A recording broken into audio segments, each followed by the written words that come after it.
Lakad kami papunta doon sa mansion ni Pai Udi.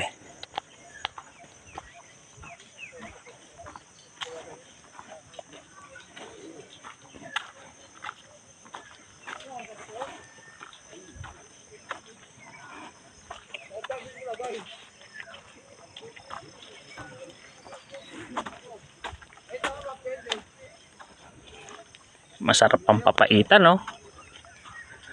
Paise? Ha? Sarap ang papaitan, no? Lalaki pating lahi. Kanila pa yata yan. Oo.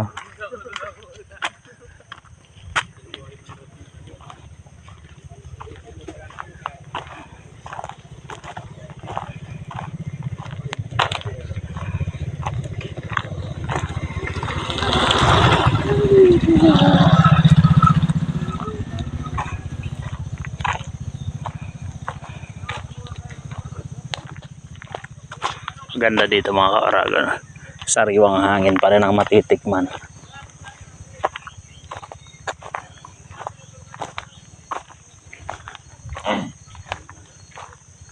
Pala ng mga boss doon nila. Yung naka-violet doon, may ahas to. Daming butas eh. Ayo. Pag ganyan, may ano yan. Istada ng ahas yan. Pag malinis ang ano, meron. Oo. Ibig sabihin, yung ginagapangan nila. Hindi, doon sa loob yun. Ha? Mas maganda yung sayoya.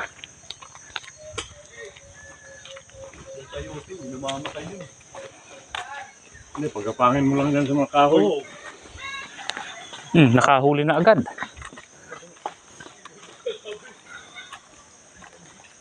Saan ba yung daan? Ha? Saan ba daan?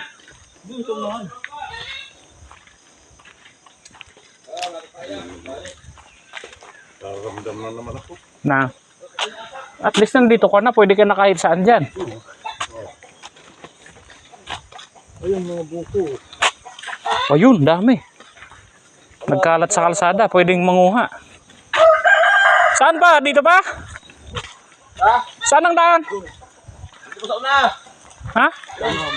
Kanina wala naman pagdaan natin. Wala man ng mga buko na yun. Ayun, binababa oh. Binababa. Oh, yun pala. Pinaghandaan mo na agad kami ng buko. Napakabait mo talaga. Italde. Sige. Nasa kasaan yan dyan?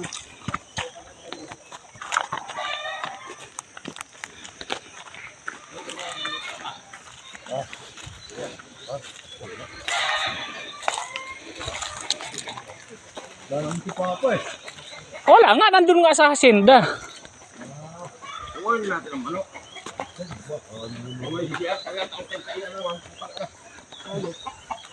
Eto na si Boss B.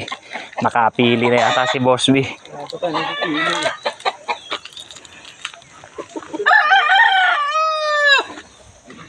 Ito Boss B, bulik. Daming pato. Pabo ba to, Boss B? Oh, pabo. Ito yung napili ko. Ganito. Yung biyugin. Ayan yung ano, sa bossing nila. Ay, sabot ta. Ayos yun ah. Ganda, CR mo dyan, lawak ah.